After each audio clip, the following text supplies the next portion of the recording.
All right, 8.2. We are still sticking with similarity, but this time we're proving triangles similar by just knowing two angles. Okay, when we know two angles of a triangle, we actually know the third, right? Because all triangles add up to 180. So we have an example here, and I'll go through this on GeoGebra in a minute. We have two triangles. We have 106 degrees, 106 degrees, okay? So the corresponding angles are congruent, 31, 31. Do we know this angle here and this angle here? Yeah, we should, right? Because they both add up to 180, right? All angles of a triangle add up to 180, so we have 180. We should subtract 106 minus 31, and we should get 43 degrees. Okay, so angle C and angle F should be 43 degrees. Let's see if we're correct. I have my two triangles. I created that already. And I'm just going to find that third angle. 43 degrees. And it's going to be the same thing here. 43 degrees. Now, we want to prove these triangles are similar. What do we know about similar figures? Let's go back here. What do we know about similar figures? We know that there's a ratio, right? There's a ratio among side lengths. So we go to corresponding sides. Let's say AC is, let's just give an example. Let's say it's 3. Okay, that's 3 and this is 8. But they give us this length here, and that's 14. Yeah, well, how do we find AB? How do we find AB? We'll call that X. We set up a ratio, right? We have 3 over 8 is equal to, we went small triangle on top, so we're going to go small triangle on top of the next one, X over 14. Okay, from there we cross multiply. We have 8X is equal to 3 times 14, which is 42. Okay, divide by 8, we should get X is equal to 6. So this should be 6. So X is 6. Okay, that's a little bit of a refresher from last section. Let's see what we got over here. Let's see what we got. Let's say we got 3 and we have 6. So 3 and 6. So 3 over 6. And let's find this one. We have 4. Okay. And let's call this angle, or this side, X. Okay, I'm sure you guys already know that it should be 8, right? We went from 3 to 6, we multiplied by 2. If we went from 4, we should multiply by 2 to get to 8. But I'll call that, oh, sorry, I won't say it. I'll call it X. We'll find it. And we'll say 4 over X. Cross multiply, we get 3X equals 24, right? And 24 divided by X should be 8. Let's find it. 8. Good.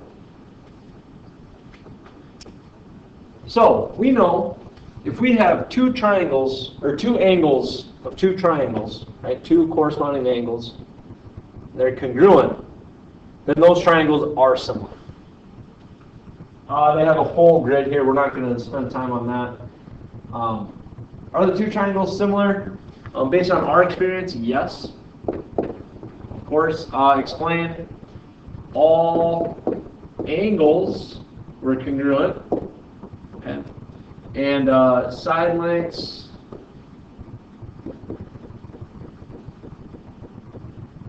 Oh, side length. L-E-N-G. Sorry, I can't spell that.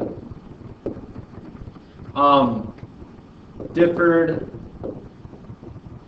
by a scale factor.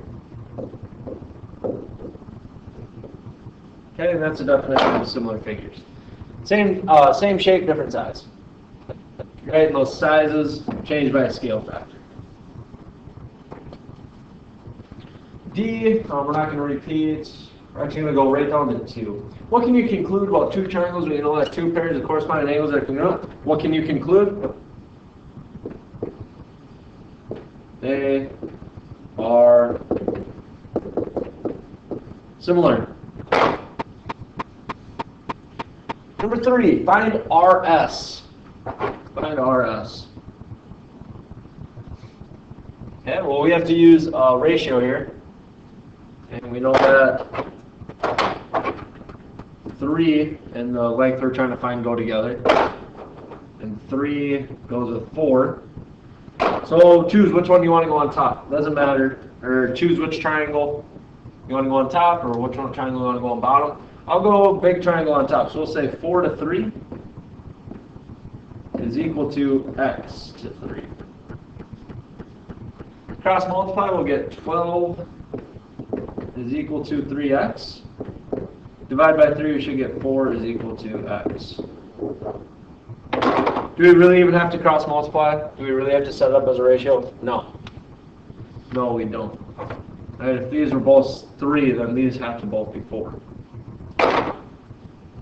Or if we know one is 4, we know the other has to be 4, because they're both the same number.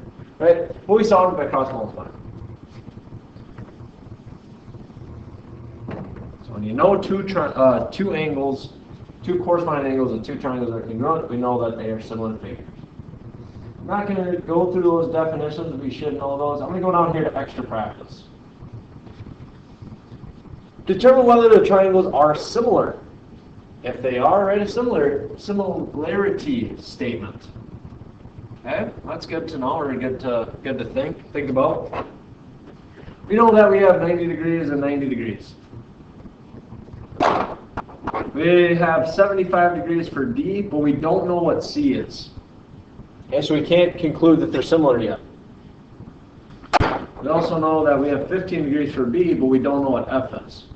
So we don't have two corresponding angles that are congruent yet.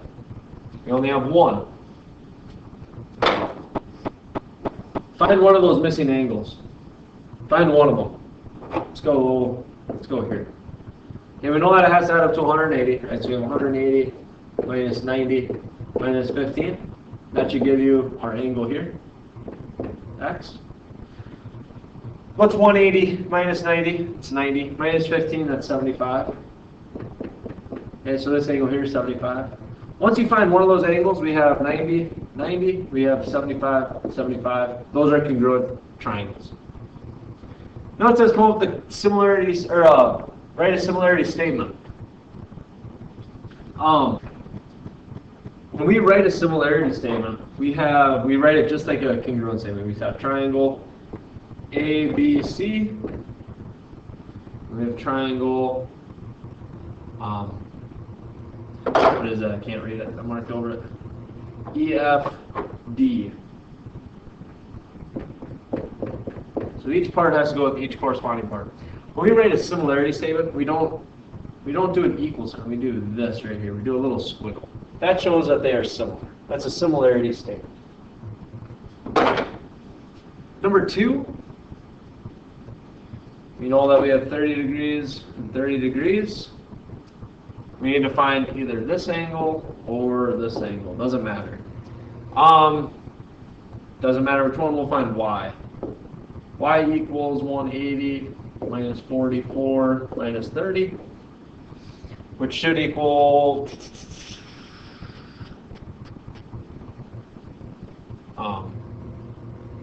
180 minus 44 is 136. Minus 30 would give me 106. So y is 106. Is 106 equal to 116? No. Those are different angles. They are not similar. Okay, so we don't have to write anything else for that.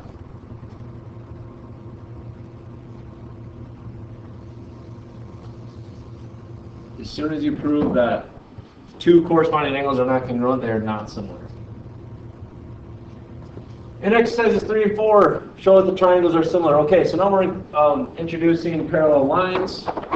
We have parallel lines here. What do we know about parallel lines? Well, we know that their corresponding angles are congruent. So we'll call this angle 1 and this angle 2. Angle 1 is congruent to angle 2. Why? Because they're corresponding angles. Right? They're in that same position. So angle 1 is congruent to angle 2. We'll call this angle 3 and angle 4. Angle 3 is congruent to angle 4. There you go. We know that those two triangles are similar. Okay, so triangle A, not A. Triangle ACE is similar to triangle BCD. And when we have parallel lines, their corresponding angles are congruent, corresponding parts. Number 4, and we have parallel lines. Well, let's call this angle 1. What is angle 1 congruent to? Where is it congruent to? Well, alternate interior. Angle 1 is congruent to angle 2. We'll call this angle 3. Angle 3 is congruent to angle 4, right? They're alternate interior. We have two different angles of the triangles, okay? Two corresponding angles that are congruent. So, what do we know? These triangles are similar. We know that triangle PQS is similar to triangle RSQ.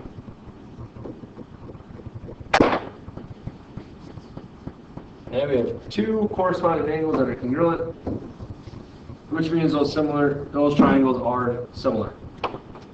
Scroll down. All we're doing is filling in the blanks. Okay, we're finding number 5. We're finding AGB. Where's AGB? AGB is right here. How do we solve for AGB? We take 180 minus 90 minus 63, and it should get us, what is that, 27? 27 degrees. Number 6, EGD. We're looking for EGD.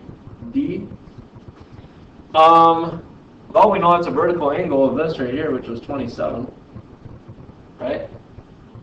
So we know that EGD is 27, just by vertical angles. Number 7, BCG. BCG. This one takes a little thought here. Something they did not tell us, and we should know, is that this line here, that bisects, so it's a bisector. So if this was 27 up here, this is 27, and this is 90. So we have 90, 27, we were trying to find angle C.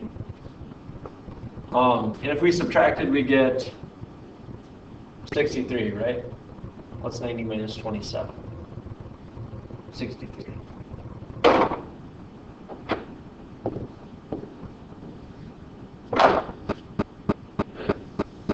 I know it didn't tell us, but looking at our answers, that is a bisector. 8, we're looking for AG.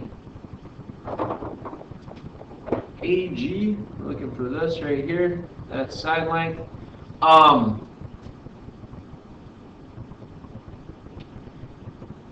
We can set up a ratio to solve for this. Actually, no, not a ratio. Think about it. What do we have? We have a right triangle. We have a right triangle. And we have to solve for that black line. That's a hypotenuse. Do we have two side lengths? Do we have the base and the leg? Yeah, we do. We have a 6, and we know that this is a 3 because that line bisected. So we have a 6, a 3, and we're trying to find that black line. How do we solve for that? We use Pythagorean theorem. We know that 3 squared plus 6 squared equals, call it 8g squared. That's our side length. 3 squared is 9 plus 36 equals ag squared. 9 plus 36 is 45 equals ag squared. We're going to square root of that. We're going to square root of that. The square root of 45 is the square root of 9 times the square root of 5. What's the square root of 9? It's 3 square root of 5. So that's our answer. 3 square root of 5. And we used the Pythagorean theorem to solve for that. Number 9. We have AB. Oh, I just had that already there. That's 3. Number 10, FE.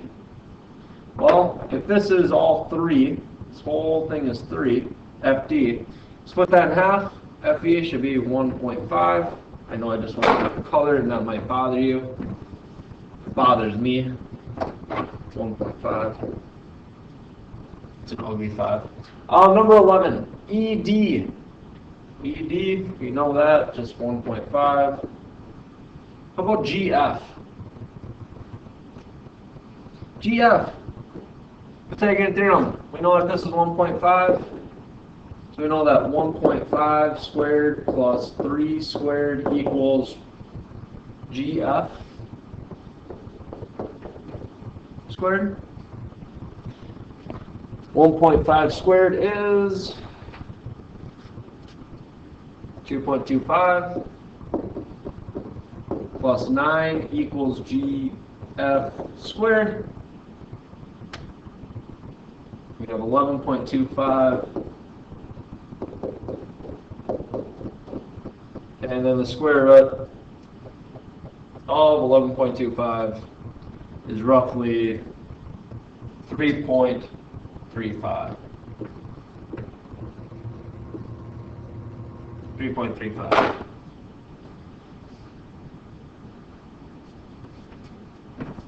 And the last statement, given a similarity statement, it says triangle AGC is congruent to maybe DGF.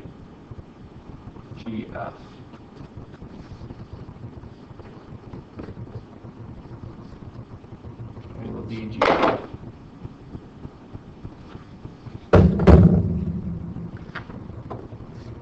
Moving on. We have, I think, 2 more. Number 14. Using the diagram, write similarity statements for each triangle. I'm not going to do that. I'm not going to go through and write similarity statements for each triangle. You should have 4 similarity statements. Actually, maybe even more. We have this triangle EFG. That'd be congruent to BCG. You have triangle EDG. It's congruent to BAG.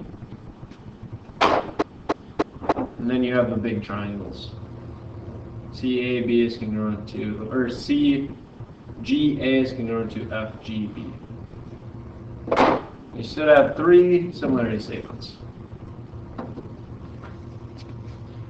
15, determine if it is possible for triangle HJK and PQR to be similar. Explain your reasoning. So we have 2 triangles. We have triangle H, or angle H is about 100. So now it's just about 90 degrees. So that's H. That's 100 degrees. Okay. We'll call this J. We'll call this K. That's 46. Angle P. So we have angle P. Do I even have to start? I don't even have to. Well, let's see. Angle P is 44.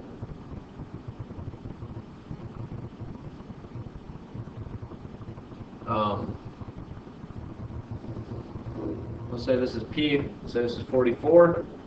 Angle Q is 46. Ah, what's happening? Holy cow. What is going on? I don't want that. There we go. 46. 180 minus 44 minus 46. Or 180. What is 44? 180 minus 44 minus 46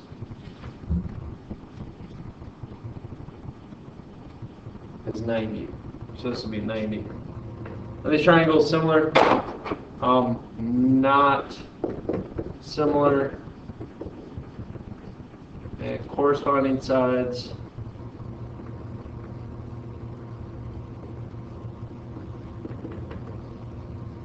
are not, or not corresponding sides, corresponding angles. Corresponding angles are not congruent.